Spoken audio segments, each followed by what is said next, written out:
Hello दोस्तों, स्वागत है हमारे यूट्यूब चैनल मैथी जी में। कैसे हैं आप सब लोग? उम्मीद करता हूँ आप सब लोग अच्छे होंगे, अच्छे से पढ़ लिख रहे होंगे। ठीक है, तो चलिए हम अपने मैथ के लेक्चर को आगे बढ़ाते हुए हमारा जो रिमेनिंग क्वेश्चन बचा हुआ था प्रश्नावली 3.5 में उसको पूरा कर लेते हैं आज। ठीक है, तो इस लेक्चर में आपका जो प्रश्न संख्या 4 के जो 5 क्वेश्चन है उसको हम देखेंगे। ठीक है ना, तो चलिए इसको देखते हैं।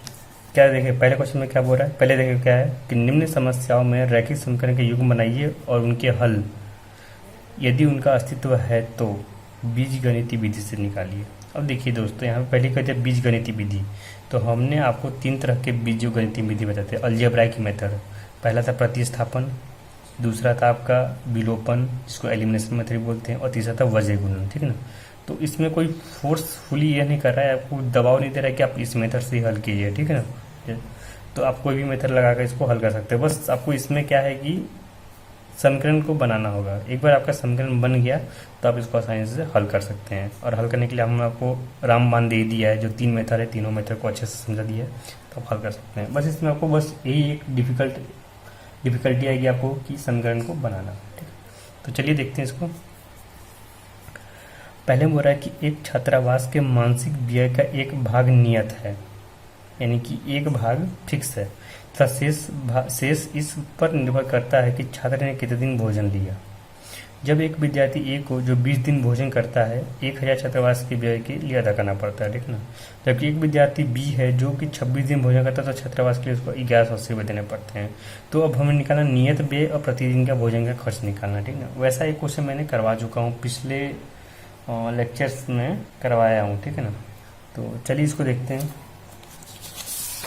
तो माना कि पहले मान लेते कि जो नियत भाग है ना, तो माना कि भोजन का नियत मूल्य ना, नियत मूल्य x रुपए तथा प्रतिदिन का जो मूल्य है ना, प्रतिदिन का मूल्य y रुपए है। ठीक है, y रुपए है। ठीक है ना, तो हमने मान लिया कि नियत मूल्य यानी कि फिक्स चार्ज, ये होता है ना कि कभी कभी जब जहाँ जाइए तो कभी फिक्स चार्ज इतना तो देना ही है आपको। इसके बाद इसके अलावा हाँ, ऑटो वाला जो एक क्वेश्चन करवाया था मैंने, जिसमें ऑटो का जो चार्ज था फिक्स था, इतना देना है। उसके बाद आगे जितना किलोमीटर चलेगा तो हिसाब से एक्स्ट्रा देना पड़ता था। ठीक ना, तो उसी वजह से इसमें अपने को सॉल्व करना है। तो देखो प्रश्न आंसर क्या बोल रहा है अपने को, तो देखिए प्रश्न अनुसार, तो प्रश्न आंसर देखिए क्या बोल रहा है कि एक विद्यार्थी ए है जो 20 दिन भोजन करता है और उसको 1000 रुपये देना पड़ता है। ठीक ना, तो 20 दिन भोजन करता है ना, तो पहले तो जो भी विद्यार्थी हो उसको ए है तो उसको x रुपये तो देना ही है, इसके अलावा 20 दिन भोजन करता है। ठीक ना, तो 20y हो जाएगा, क्योंकि एक दिन का हम y रुपये ले रहा है, वहाँ पे मेस वाला जो भी ले रहा है y रुपये ले, तो 20 दिन का 20y हो जाएगा। टोटल कितना देना पड़ता है उसको 1000, ये हो गया आपका 1000। दूसरा जो विद्यार्थी बी है वो 26 दिन भोजन करता है ना, और छात्रावास के लिए 1180 रुपये देता है। ठीक है, तो ये तो वो भी x रुपये देगा फिक्स चार्ज, प्लस 26 दिन का एक्स्ट्रा देगा। वो 26 दिन का जो y रुपये के हिसाब से है तो 26y, यानी इसका हो गया 1180 रुपये। ठीक है, तो यही आपका समीकरण हो गया, रैखिक युग्म हो गया, रैखिक समीकरण का युग्म हो गया। ठीक है, अब आप इसको हल कर लीजिए और हल करने के बाद निकाल लीजिए। इसको हल करना आसान है, तो यहीं से घटा देते सीधा, माइनस माइनस माइनस, तो क्या होगा यहाँ से कैंसिल हो जाएगा। ये 20y में से 26y की जगह तो माइनस का 6 हो जाएगा। यहाँ 1000 में से 1180 गया तो माइनस का 180 होगा। ठीक है ना, इसी से माइनस से माइनस खत्म हो गया, तो y कितना आएगा 180/6 यानी कि 30। जैसे ही y 30 आ गया हम किसी भी समीकरण में रख के निकाल सकते हैं। तो समीकरण मान लेते हैं इसमें एक में रख दिया मैंने, तो x + 20 इंटू वाई का मान 30 इक्वल टू 1000। ठीक है, तो x प्लस यह कितना 20 इंटू 30 यानी कि कितना हो जाएगा 600 हो जाएगा इक्वल टू 1000। तो यहाँ से x कितना आएगा 400। ठीक है, तो ये आपका आंसर हो गया। यानी कि कहने का मतलब क्या हो गया कि जो नियत मूल्य है वो 400 रुपये है, यानी कि नियत मूल्य क्या था अपना, x था, यानी कि 400 रुपये है। और प्रतिदिन का मूल्य वो है y, यानी कि 30 रुपये है, ठीक है ना। यानी कि आपको 400 रुपये देने ही हैं, उसके बाद जितना दिन रहिएगा उस हिसाब से आपका खाने का चार्ज लगेगा। तो आपका ये आंसर होगी, ठीक ना। कितना, देखिए इतना बड़ा क्वेश्चन है, इतने बड़े क्वेश्चन में आपको केवल बेसिक लैंग्वेज को पकड़ना है, बस जो भाषा लिखा है उसको पकड़ लेना है। और इसी टाइप के क्वेश्चन आते हैं एग्जाम में, बोर्ड में भी आपको इसी टाइप के क्वेश्चन आएंगे, ठीक है। लेकिन दूसरे में क्या बोल रहा है कि एक भिन्न 1/3 हो जाती है जब उसके अंश में एक घटाया जाता है। भिन्न समझते ना, बट्टा a/b बोलो या x बट्टा y बोलो, ठीक है। तो वो 1/3 तब हो जाती है जब उसके अंश में एक घटाते हैं, और वह 1/4 हो जाती है जब उसमें उसके हर में 8 जोड़ देते हैं, तो वह भिन्न निकालना है, ठीक है। उसको देखो मैं आपको हिंट दे रहा हूँ कैसे करेंगे। ये बहुत ही आसान क्वेश्चन है। माना कि भिन्न जो है अपना वो x/y है, ठीक है। तो भिन्न को मैंने मान लिया x/y है। अब बोल क्या रहा है कि भिन्न 1/3 कब होगा, जब उसके अंश में एक घटाया जाए। तो अंश ऊपर वाला होता है, हर नीचे वाला, बताया था आपको। तो अंश में एक घटा देते हैं और हर वैसे वैसे रहे हैं। तो भिन्न कितना आ जाता है 1/3। तो यहाँ से कितना आ जाएगा, तिरछा गुना करते 3x - 3 = y, 3x - y = 3। समीकरण 1 हो गया, ठीक है। आगे देखते हैं, आगे क्या बोल रहा है। वह 1/4 हो जाती है जब हर में 8 जोड़ देते हैं। तो अपना ये अंश हो गया और हर नीचे है, तो इसमें 8 जोड़ देते हैं, तो वो कितना हो जाता है, 1/4 हो जाता है, ठीक है ना। 1/4 हो जाता है। तो इसको सॉल्व कर लेते हैं। तीसरा करके कितना, 4x = y + 8 हो जाएगा। तो 4x - y =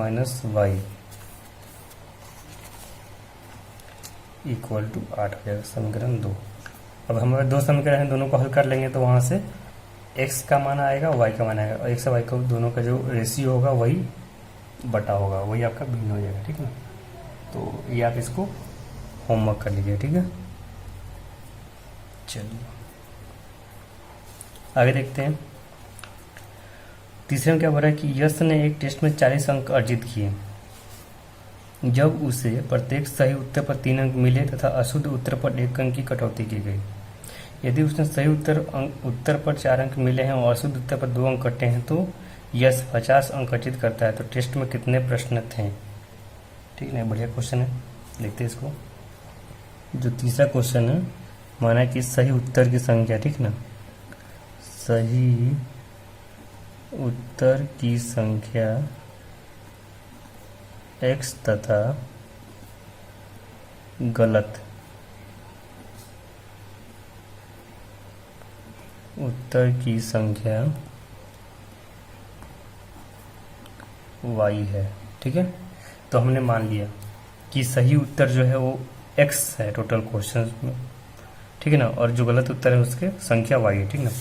तो अब यहाँ बोल क्या रहा है कि यदि यश ने एक टेस्ट में 40 अंक मिले उसको, ठीक ना, तो 40 अंक मिले कब, जब उसने प्रत्येक सही उत्तर पर 3 अंक मिले हैं और अशुद्ध उत्तर पर 1 अंक की कटौती की गई, तब उसके आ रहे 40 अंक। यानी कि देखिए सही उत्तर है, तो देखो एक सही उत्तर का टोटल का सही उत्तर की संख्या x है और उससे कितना अंक मिल रहे हैं, एक सही उत्तर पे उसको 3 अंक मिल रहे हैं, ठीक ना। तो टोटल कितने अंक मिल जाएंगे उसके, 3x हो जाएगा, ठीक है। अब इसी में ही अगर 1 अंक कट रहा है और उत्तर गलत है तो हम कितना माना है कि y उत्तर गलत हो गया, ठीक ना। तो y घटा देंगे, तो सही में से गलत को घटाएंगे, क्योंकि हमको नेगेटिव मार्किंग है यहाँ पे। नेगेटिव मार्किंग का मतलब कि जो सही है और जो सही है उसमें से आपका नंबर कटेगा, अगर कोई क्वेश्चन गलत हो गया तो उसमें से नंबर कटेगा। तो कितना आ रहा है वो 40 के बराबर आ रहा है, ठीक है ना। दूसरा क्या आ रहा है, दूसरा हो रहा है कि यदि उसने सही उत्तर का अंक 4 मिलते हैं तथा अशुद्ध उत्तर के 2 अंक कटते हैं तो उसके 50 अंक आ जा रहे हैं। अब यहाँ पे देखो एक सही उत्तर कितना है, x है टोटल, तो उसके अगर 4 अंक मिले, 1 के 4 अंक मिले तो टोटल कितना है 4x हो जाएगा। वैसे ही अगर अशुद्ध उत्तर के 2 अंक कट रहे हैं तो ठीक है ना, तो टोटल अशुद्ध उत्तर की संख्या y है, और एक उत्तर गलत होता है तो 2 अंक कटते हैं, तो वैसे y उत्तर गलत होंगे तो 2y कटेगा, उस समय उसके 50 नंबर आ रहा है, ठीक है ना। वही 2 समीकरण आ गया हमारा, ये दोनों को सोल्व कर लीजिएगा, ठीक है ना। सोल्व करने के बाद आप इसका आंसर निकाल सकते हैं, ठीक है। इसको सोल्व करने का बहुत आसानी है तरीका, देखो क्या करेंगे, ये समीकरण 1 हो गया, समीकरण 2 हो गया, ठीक है। आप क्या कीजिए इसको कि समीकरण 1 को 2 से गुना करके 2 से काटाइए, तो देखिए समीकरण 1 को 2 से गुना किया तो कितना आएगा 6x माइनस का 2y इक्वल टू 80, और इसको 4x माइनस का 2y इक्वल टू 50, दोनों को घटा देते तो माइनस प्लस माइनस ये कैंसिल हो जाएगा, 6 में से जाएगा 2x बचेगा आपका, 80 में से 50 का 30 बचेगा, तो यहाँ से x कितना आएगा 15। जैसे x 15 आया तो किसी में भी x इसमें या इसमें रखते, इसमें रखते समीकरण 1 से, तो कितना आएगा 3x minus y equal to 40 दिया, ठीक ना। तो इसमें हम x का मान 15 रखते हैं, 3 into 15 minus y equal to 40 आएगा, तो यहाँ से कितना आएगा आपका 15 दिया 45 माइनस वाई इक्वल टू 40, आपका y कितना हो जाएगा 5 हो जाएगा, ठीक है। देखिए y को उधर ले गया, इस 40 को इधर लाया तो 5 हो गया, तो आपका जो सही उत्तर की संख्या 15 हो जाएगी और गलत उत्तर की संख्या कितनी हो जाएगी 5 हो जाएगी, तो ये आपका आंसर है इस तरह। तो दोस्तों आपका ये तीसरा हो गया, चौथा देखते हैं हम। ये चौथा इंपॉर्टेंट क्वेश्चन है और काफ़ी लॉजिकल क्वेश्चन है। ये क्वेश्चन आपको आगे अभी 10वीं में है, अभी आप फिर 12वीं कीजिएगा, फिर डिग्री कीजिएगा, उसके बाद कॉम्पिटिशन की तैयारी कीजिएगा जॉब के लिए, ठीक है ना। तो ये सब क्वेश्चन बहुत ही इंपॉर्टेंट है और ये क्वेश्चन आते ही आते हैं, ठीक है ना। तो इसको एक बार समझते अच्छे से। देखिए क्या बोल रहा है कि एक राजमार्ग पर 2 स्थान ए और बी है, ठीक है ना, 100 किलोमीटर की दूरी पर है।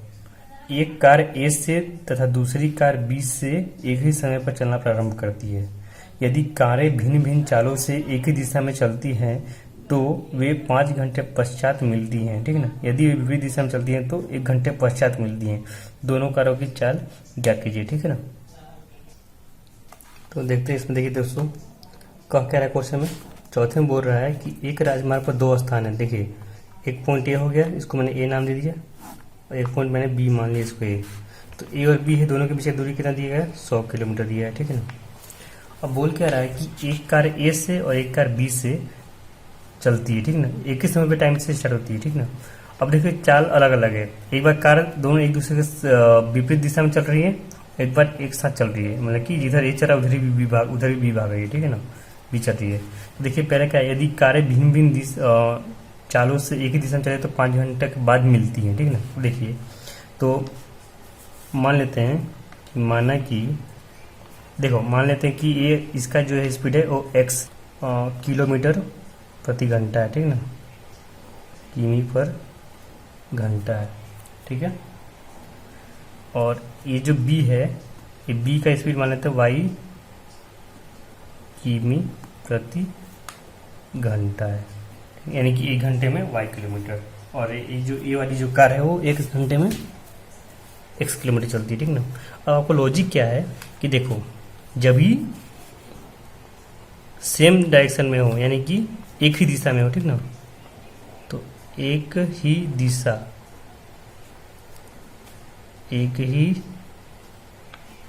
दिशा में क्या होगा, स्पीड जुड़ेगी, ठीक है ना। एक ही दिशा में स्पीड यानी कि गति जुड़ता है, ठीक है ना, गति जुड़ेगा।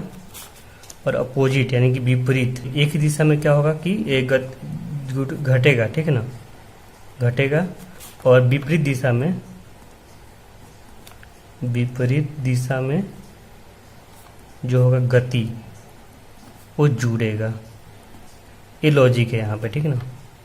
ये जो है अपना ये लॉजिक है कि अगर 2 गाड़ी है, दोनों एक ही दिशा में जाएंगे ना तो गति देखिए क्या होगा, घटेगा। मतलब घटने का मतलब है कि कोई मान लीजिए कि ये 40 की स्पीड से जा रहा था, ठीक ना, 40 की स्पीड जा रहा है, और इधर से एक और है आपका छोटा भाई, वो 20 की स्पीड जा रहा है। तो आप एक दूसरे को देखिएगा तो आपका जो नेट स्पीड आएगा वो 20 आएगा, ठीक है ना, 20 किलोमीटर प्रति घंटे का आएगा। लेकिन वही आप इधर से आ रहे हैं 40 की स्पीड से और आपका भाई इधर से आ रहा है 20 की स्पीड से, तो आपका जो नेट स्पीड दिखेगा ना, नेट वो 60 का स्पीड दिखेगा। देखिए ना आप कभी जब सामने से कोई ट्रेन वगैरह आती है, आप जिस एक ट्रेन बैठे हैं, आप ऐसे जा रहे हैं और बगल कोई आपके बगल में जो ट्रैक है, पटरी है, उस पर से कोई ट्रेन है, उसके अपोजिट दिशा में यानी विपरीत दिशा से आए तो सडन से निकलती है एकदम, उस समय स्पीड जुड़ जाता है वो, ठीक है ना। लेकिन वही अगर एक आप भी चल रहे हैं, आपके सामने ट्रैक पे भी एक और दूसरी ट्रेन चल रही है, वो दोनों एक दिशा में चल रही है, तो एकदम बराबर चलती जाती है, तो उस समय स्पीड का डिफरेंस आता है, ठीक ना। तो गति घटता है वहाँ पे, ठीक ना। और गति जुड़ेगा कहाँ पे, जहाँ पे अपोजिट दिशा हो, विपरीत दिशा हो, ठीक ना। तो इसी का आपको यहाँ पे उपयोग करना है, ठीक है। तो यहाँ देखिए क्या बोल रहा है कि अगर जो कार्य हैं वो विपरीत दिशा में भिन्न भिन्न चालों से एक ही दिशा में चले तो 5 घंटा लगता है, ठीक ना। अब एक ही दिशा में चल रहा है तो देखो एक चीज आपको यहाँ पे और ध्यान रखना कि ये जो फॉर्मूला होता है, चाल बराबर दूरी बटा समय, ये आपने पढ़ा होगा फिजिक्स में।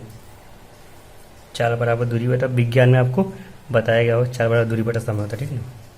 तो देखिए एक ही दिशा में तो क्या हो जाएगा, आपका चाल हो जाएगा x माइनस वाई हो जाएगा, और आपका टाइम दिया गया 5 घंटा, ठीक है, और दूरी दिया गया है 100 किलोमीटर, ठीक है ना। एक तो आपका ये समीकरण हो गया। दूसरा क्या हो गया कि विपरीत दिशा में हो, तो विपरीत दिशा में क्या होगा, चाल x प्लस वाई हो जाएगा,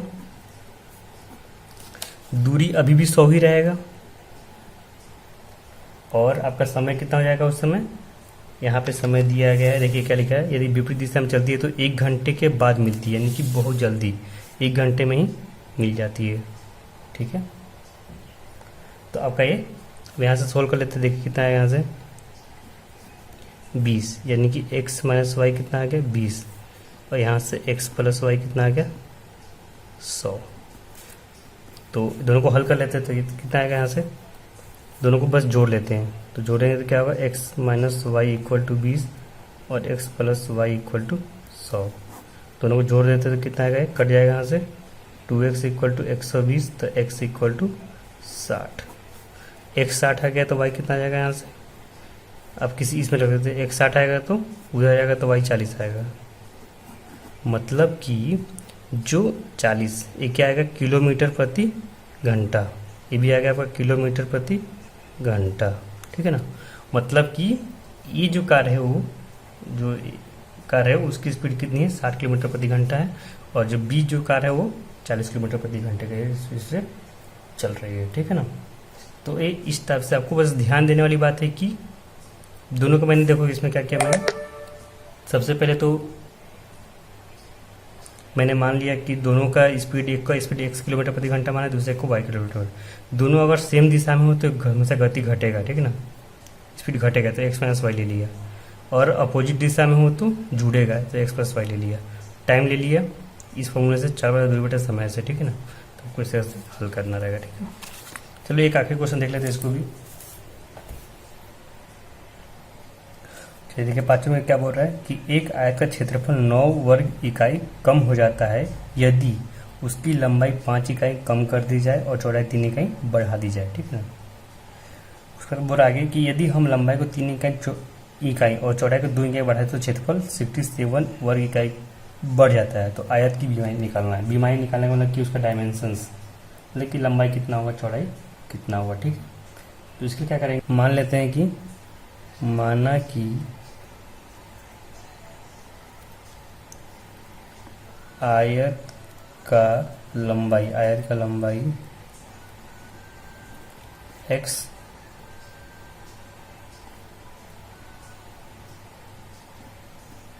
तथा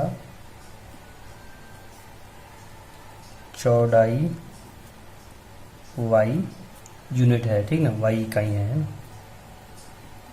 तो x और y माने x लंबाई है और y चौड़ाई है। तो आपका इसका क्षेत्रफल कितना आ जाएगा, तो क्षेत्रफल जो होगा आपका होगा x इंटू वाई, होता है ना, आयत का क्षेत्रफल क्या होता है, x इंटू वाई होता है, लंबाई गुना चौड़ाई होता है, ठीक है ना, ये क्षेत्रफल आ गया। अब देखिए पहले कंडीशन में क्या बोल रहा है कि यदि एक आयत का क्षेत्रफल 9 वर्ग इकाई कम हो जाता है, 9 वर्ग इकाई, या कितना आएगा ये वर्ग इकाई होगा इसका यूनिट। अगर इसको x इकाई माना हो, इसको y इकाई माना हो, तो इकाई इकाई वर्ग, दो गुना मतलब कि इकाई का वर्ग हो जाएगा, तो वर्ग इकाई होगा, ठीक ना। तो अब बोल क्या रहा है कि यदि आयत का क्षेत्रफल 9 वर्ग इकाई कम हो जाता है, इसमें से 9 वर्ग इकाई कम हो जाता है, कब? जब यदि हम लंबाई को 5 इकाई कम करते हैं और चौड़ाई को 3 इकाई बढ़ा देते हैं, ठीक ना। देखो लंबाई को 5 इकाई कम करें, तो लंबाई क्या था x, इसमें से 5 इकाई कम करते हैं, ठीक है। और चौड़ाई को 3 इकाई बढ़ा दें, चौड़ाई क्या था y, तो इसमें 3 इकाई बढ़ा देते हैं। तो इस ऐसा करने से क्या होता है कि हमारा जो क्षेत्रफल है क्या था, x इंटू वाई था शुरू में, तो 9 वर्ग इकाई कम हो जाता है, तो 9 वर्ग इकाई कम हो गया। इसको सोल्व कर लेते हैं, देखिए कितना आएगा। x दोनों में गुना होगा, तो x y plus 3x minus का 5y माइनस का 15 equal to x y minus का 9, ठीक है ना। एक्स वाई से एक्स कट जाएगा, कितना बचेगा आपका यहाँ से, माइनस का 3x माइनस का 5y इक्वल टू, ये माइनस का 15 हो जाएगा, तो प्लस 15 होता है, 6 बचेगा, ठीक ना। तो इसको समीकरण 1 मान लिया, ठीक है। अब क्या करते हैं, एक्स वाई प्लस, यहाँ पे चूंकि प्लस है, x y plus 3x minus का 5y माइनस का 15, ठीक ना, यहाँ प्लस हो जाएगा। चलिए अब आगे क्या बोलता है दूसरे में, कि यदि हम लंबाई को 3 इकाई और चौड़ाई को 2 इकाई बढ़ा दें, देखो लंबाई भी बढ़ा रहा है और चौड़ाई बढ़ा रहा है, तो क्षेत्रफल क्या होता है 67xy। अब देखो यहाँ पे क्या बढ़ा है, लंबाई को 3 इकाई बढ़ाओ, तो लंबाई x है, तो इसमें 3 इकाई बढ़ा दिया, और चौड़ाई में 2 इकाई बढ़ा दी, चौड़ाई y माना था, इसमें 2 इकाई बढ़ा दिया। तो क्षेत्रफल क्या था, पहले xy था, वो कितना से बढ़ जाता है, 67 बढ़ जाता है, ठीक है ना। तो इसको सोल्व कर देते हैं, यहाँ से कितना आएगा, देखो xy plus 2x plus 3y plus 6 equal to x y plus 67। X y से एक्स कट जाएगा, आपका कितना बचेगा यहाँ से, 2x plus 3y equal to 61, समीकरण 2। अब देखिए दोस्तों, आपका 2 समीकरण आ गया, ठीक है ना। दोनों को हल कर लीजिए और इसका मान निकालिए, ठीक है ना। तो चलिए निकालते हैं, देख लेते इसको पूरा, किसी भी विधि से कर सकते हैं, आपका 3 विधि है। मैं क्या करता हूँ कि विलोपन विधि लगाता हूँ, विलोपन विधि मुझे आसान लगता है और करने में मजा आता है। तो क्या करते, देखो यहाँ कितना दिया गया, 5 दिया है, माइनस का 5, यहाँ पे 3 दिया है ना, दोनों का लसा 15 आएगा, ठीक है ना। यानी यहाँ से 3 से गुना कर दो, यहाँ पे 5 से गुना कर दो, यानी कि समीकरण 1 को गुना करो कैसे, 3 से और जोड़ दो, समीकरण 2 को गुना करो 5 से, ठीक है। मैं क्या कर रहा, देखो 3x minus 5y equal to 6 दिया है, और 2x plus 3y equal to 61 दिया है, ठीक है। तो हमें यहाँ पे y को गैप करना है, तो यहाँ पे 5y, यहाँ पे 3y, लासा कितना आएगा, 15 आएगा ना। यानी 15 लाने के लिए यहाँ पे क्या 3 से गुना करना पड़े, यहाँ पे 5 से गुना करना पड़े, तो वही किया, समीकरण 1 को 3 से गुना किया, समीकरण 2 को 5 से गुना किया। अब देखो क्या होगा, यहाँ से 3 से गुना करें तो कितना आएगा, 9x minus 15y equal to 18। यहाँ 5 से गुना करें तो कितना आएगा, 10x plus 15y equal to 5 से गुना करें, 5 का 5, 6 5 30, घटा देते हैं, सॉरी जोड़ना है ना, जोड़ना है तो जोड़ना है, डायरेक्टली कैंसिल हो गया। यहाँ पे कितना आ जाएगा, 19x इक्वल टू, या देखिए 8 5 13 2 3, ठीक है। तो यहाँ से कितना आएगा, x आएगा 323/19, तो आपका 17 से कट जाएगा, ठीक है ना। तो आपका यहाँ से आ गया x का मान 17 आ गया, ठीक है। जैसे ही x का मान आ गया तो y का मान निकाल लेते हैं रख के इसमें से, यहाँ से कितना आएगा आपका, तो आपका y आएगा 2x, x कितना दिया गया 17 प्लस का 3y इक्वल टू 61। तो यहाँ देखो 17 से 34 होगा, तो 3y 61 में से 34 घटा दो, तो y कितना है आपका आएगा, ये आपका इधर हासिल लिया तो 11 है ना, 7 4 11, 5 में से 2/3 यानी कि 9 आएगा, ठीक है।